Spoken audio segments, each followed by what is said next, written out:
What would you say if I told you our food system was one disaster away from a near total collapse? What's even worse is that we're the reason why. So grab yourself a snack and maybe a sandwich, because we're about to discuss the fall of the food system.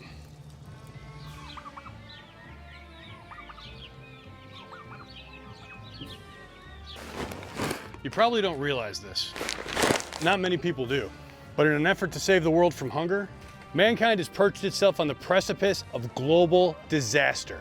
We've built a juggernaut of an agricultural system that's capable of pumping out higher yields per acre than ever in history. Unfortunately, in the process of doing so, we forgot one of the most important lessons that nature has to teach us. Survival of the fittest. Competition breeds differences, and differences encourage our strengths. They say we often meet our destiny on the path we take to avoid it. We use science and technology in order to avoid mass starvation, and that's a good thing. But have we taken it too far?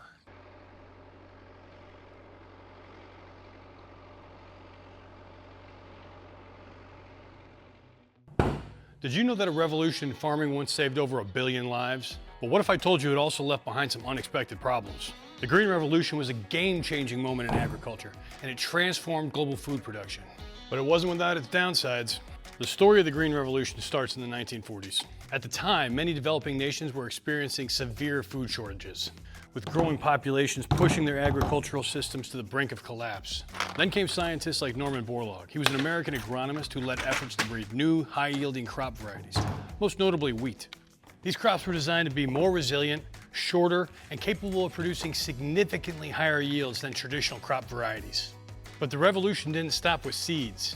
Farmers began adopting modern agricultural techniques like synthetic fertilizers to boost plant growth, chemical pesticides to protect crops, and irrigation systems to maximize water use. These changes revolutionized farming. It started in Mexico, but by the 1960s, it had begun to spread globally to places like India and Pakistan. The Green Revolution brought enormous success, particularly in places like Asia and Latin America. Back in India and Pakistan, food production skyrocketed. The introduction of high-yield crops allowed these countries to double and sometimes triple their production in just a few years, drastically reducing the threat of famine. For a lot of these countries, it couldn't come at a better time because they were experiencing explosive population growth. More food meant greater economic stability. And with that came improvements in poverty reduction and even healthcare access. The impact of the Green Revolution was so profound that it's often credited with saving over 1 billion lives. It provided sufficient food to sustain rapidly growing populations and paved the way for future economic growth in many developing regions. A lot of the agricultural practices you see today can trace their origins back to the Green Revolution. But despite its undeniable success, the Green Revolution came with significant challenges. One of the biggest downsides was the environmental cost. The heavy reliance on chemical fertilizers and pesticides degraded soil quality over time, making it less fertile and more prone to erosion. The overuse of synthetic chemicals led to water contamination, which led to damage of ecosystems and human health. Over-irrigation, a key component of the Green Revolution's success, took a severe toll on water resources. Many areas experienced water shortages, and groundwater levels have continued to drop to this day. Another key issue is the inequality it created in farming. Wealthier farmers that could afford the new seeds and equipment and technology saw massive gains, while poorer and smaller scale farmers struggled to keep up. On one side, the Green Revolution was solving food crisis problems, but on the other side, it was creating class issues. But one of the worst parts was that focusing on a few high-yielding crops led to an almost complete collapse in our biodiversity, making those high-yield crops more susceptible to pests and diseases. This lack of genetic diversity, combined with unsustainable farming practices, resulted in long-term environmental damage. The Green Revolution was undoubtedly a milestone victory against global hunger. It transformed agriculture and saved millions, maybe billions, from starvation. But its legacy isn't all for the positive. While it solved the immediate food crisis, it left behind environmental and social challenges that we're still working to resolve today. Understanding both its success and its pitfalls is essential to creating a sustainable future in agriculture.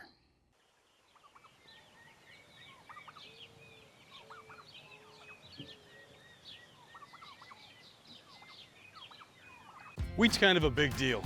Humans have been growing it for over 10,000 years, and most of that time we had options. There were thousands of different kinds of wheat, each adapted to different soils, climates, and tastes.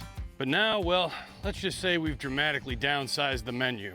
Today, almost all the wheat that we eat is one kind, Triticum aestivum, better known as simple wheat. So why do we go from thousands of varieties of wheat to essentially just one? Here's the crazy thing. Simple wheat may have a high yield, but it's not the highest yielding. It has nutritional value, but other varieties have more proteins or nutrients. It has some disease resistances, but it's not the most disease resistant. It's a tough strain, but it's not the most durable. It won't thrive in the hottest or the coldest climates. So what makes it so special that it's just about the only wheat we grow? Its most redeeming characteristic is actually how average it is. The fact that it's so average means that it grows in the most areas, in the most climates. It has a decent yield. It has decent resistances. Now you may be thinking, man, I don't know what you're talking about because that sounds pretty great. I mean, if it grows, it feeds people. If it feeds people, that's good, right? So here's the problem. When you have only one kind of crop, that crop becomes much more vulnerable to pests, diseases, and climate change. It's like putting all your eggs, or in this case, grains, in one basket. All it would take is one bad pest or disease to wipe out the world's wheat crop, like that.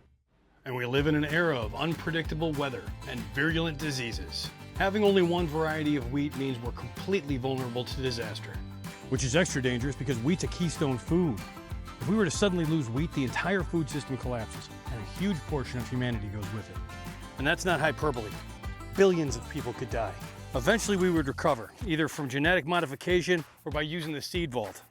So that all sounds horrible, but what can we do about it? The first thing we need to do is embrace small farms.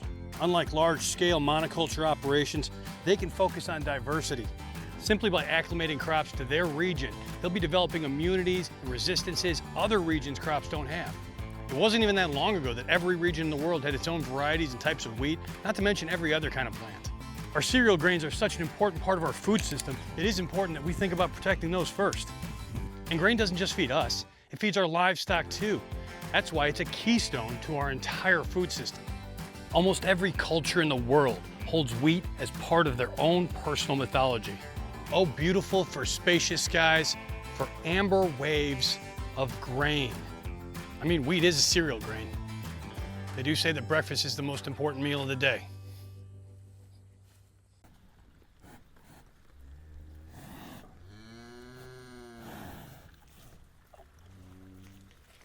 Now let's talk about cows, specifically Holstein cows.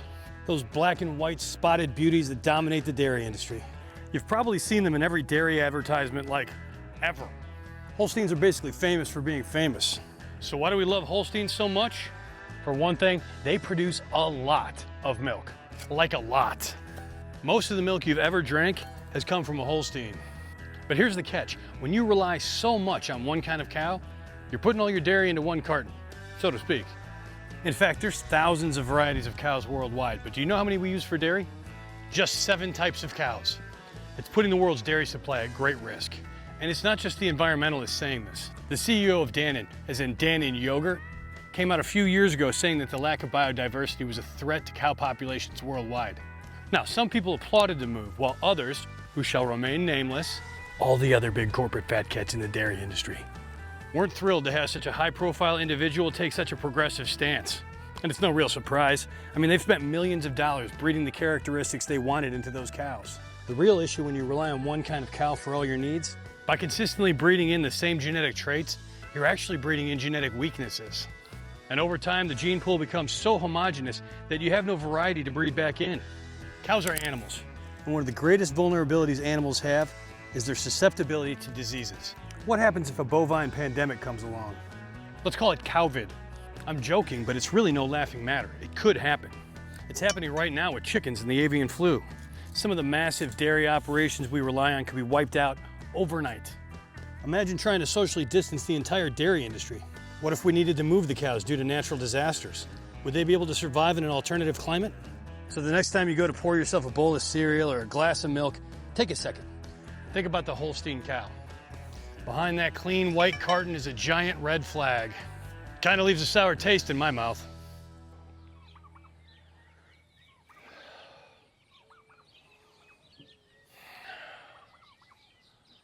What do you think? Does this all sound a little bit paranoid? Do I sound like an alarmist? What if I told you a situation like this has already happened in our food system before? And not just once. We've had a bunch of different crises happen that we've barely scraped by. A lot of us don't realize just how close to home it's already struck. Are you a wine lover? Well, I've got a terrifying story for you then. Let me tell you about the time that wine was almost wiped off the face of the earth. So let's start in 1860 France. The wine industry is booming. Everything's going fantastic.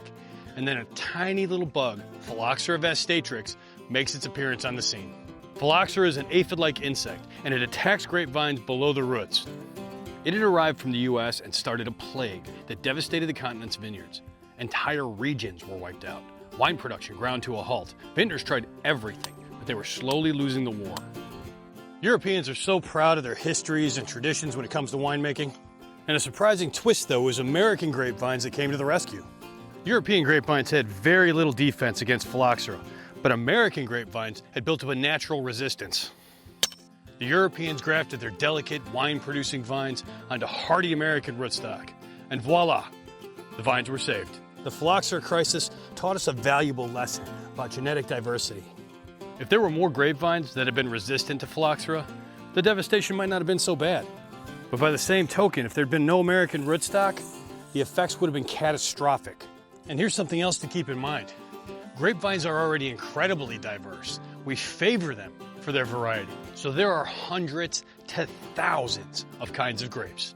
That little bug still managed to wipe out hundreds of varietals. They just don't exist anymore. If the same thing had happened with corn or wheat or barley, you don't even want to imagine what the repercussions would have been.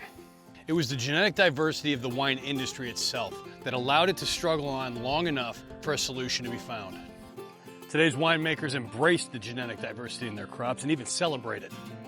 Maybe your favorite wine is a French Bordeaux, or maybe it's an Italian Montepulciano d'Abruzzo. But no matter what your preference is, next time you raise a glass, don't forget to give a small toast to the hardy American rootstock that saved them all.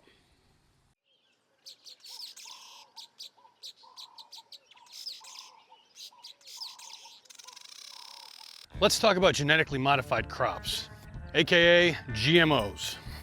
Now, if you're picturing mutant tomatoes or glow-in-the-dark corn, relax.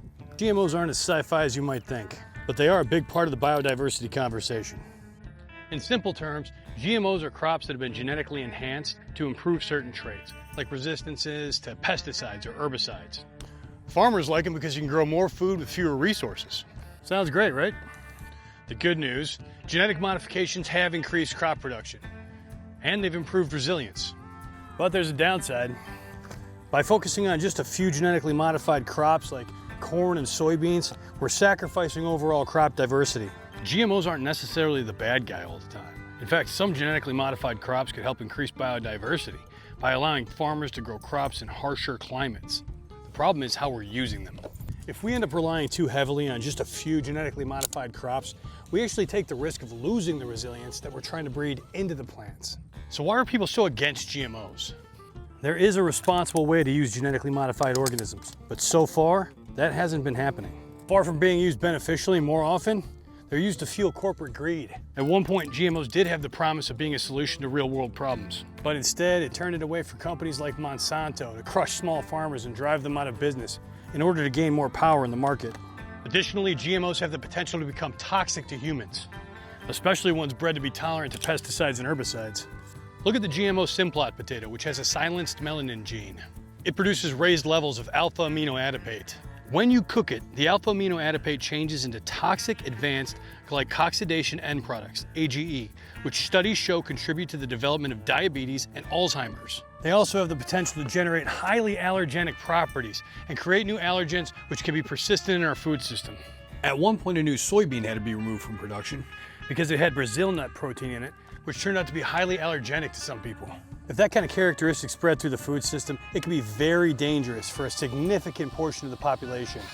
The biggest danger to me is that antibiotic-resistant genes are being routinely inserted into GMOs as a tool for scientists to assess the uptake of an implanted gene.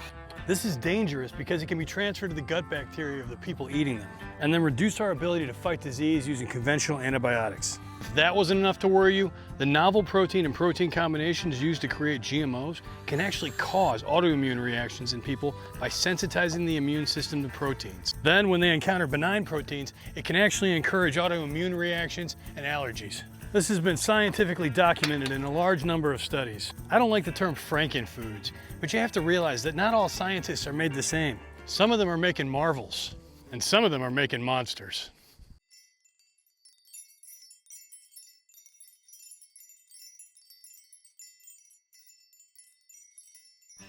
That feels like enough doom and gloom. Let's talk about something hopeful.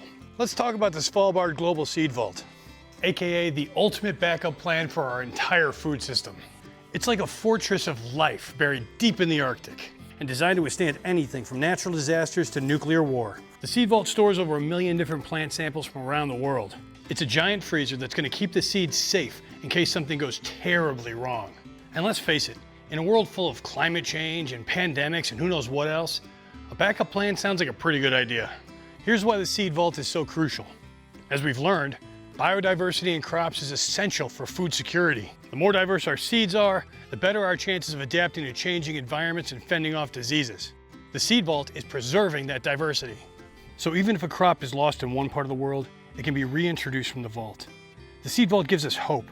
It's a reminder that even though we've lost a lot of biodiversity in the food system, we still have time to protect what's left and maybe even restore what's been lost.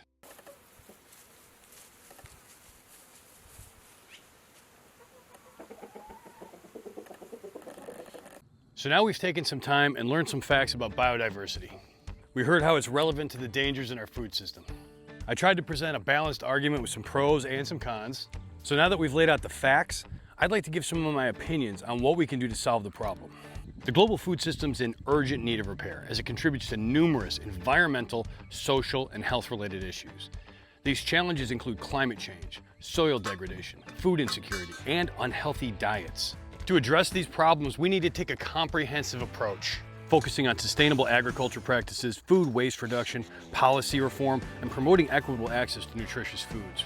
Our current agricultural techniques promote the use of pesticides and fertilizers and the excess use of water. We're overly focused on monoculture crops that produce the highest yield. That's contributing to soil degradation and a loss of biodiversity. Transitioning to more sustainable practices is essential. Techniques like regenerative agriculture, agroecology, and permaculture can help restore soil fertility, increase biodiversity, and reduce greenhouse gas emissions. For example, regenerative agriculture includes cover cropping, crop rotation, and reducing tillage in order to build healthier soils that sequester carbon better. Farmers should also reduce their reliance on heavy chemicals. We should be using organic alternatives whenever possible. I think the solution is a combo pack. I think we need big agriculture that has more independence and freedom from government regulation, with a compromise of using more sustainable farming practices. But we need to combine that with small farms that are subsidized and encouraged to increase crop diversity. We need the best of both worlds. 1/3 of all the food produced globally is wasted, representing a significant inefficiency in the food system. Reducing food waste is a crucial step in fixing what's broken. This goal can be achieved at multiple levels. Farmers can adopt better harvesting techniques. Retailers can improve storage and distribution systems. And consumers can start repurposing and using leftovers. But most importantly, we need to start buying from local farmers and ranchers and composting whatever we don't use. It also begs the question, why are people going hungry when we're wasting food? Governments have a crucial role to play in repairing the food system through policy reform. This includes incentivizing sustainable farming practices, providing subsidies for local, regenerative, and organic agriculture, and imposing stricter regulations on food waste. Policies that encourage local food systems can also reduce the environmental footprint of food transportation. And most importantly, we need to be taking a really hard look at companies that are using their power and control and influence to shut down farms, either through GMOs or by simply pushing them out of the market. If we don't start taking back control of our food system, we're going to find out real quick that he who controls the food controls the world. Equitable access to nutritious food is a core priority in any healthy food system. A lot of our most at-risk communities just don't have access to healthy, fresh, nutritious food, and that's leading to a rising rate in food-based diseases. In order to address this, we need to start investing in community-based food systems, like farmers markets, community gardens, and urban initiatives. Schools and workplaces should also promote healthy eating by offering more nutritious options. And as a society, we need to offer more educational programs on food, nutrition, health, and self-sufficiency. It's time to improve some of the good, get rid of some of the bad, and embrace some new practices that are going to make for a more sustainable, healthier, and happier planet.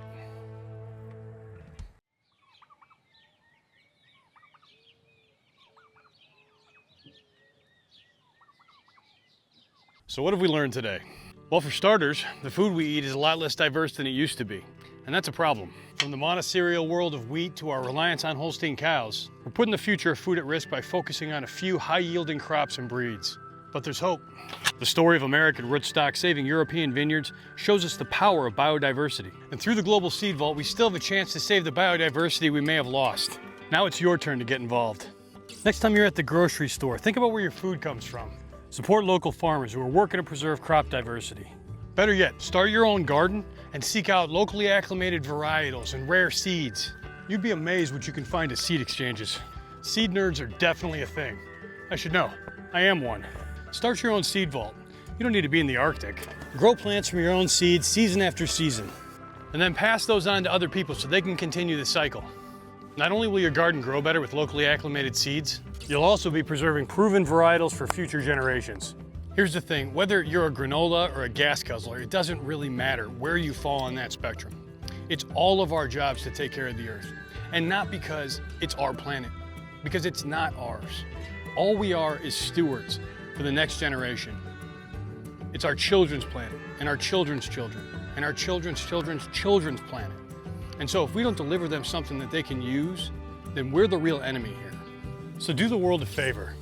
Live sustainably, act generationally, and make sure to take care of the ones who love you and the ones who don't. Until next time, this is Matthew Gauger from Greenhorn Grove. Be blessed. Last but not least, don't forget to subscribe to this channel, hit that like button, and share this video with your friends. We all need to do our part to protect the future of food.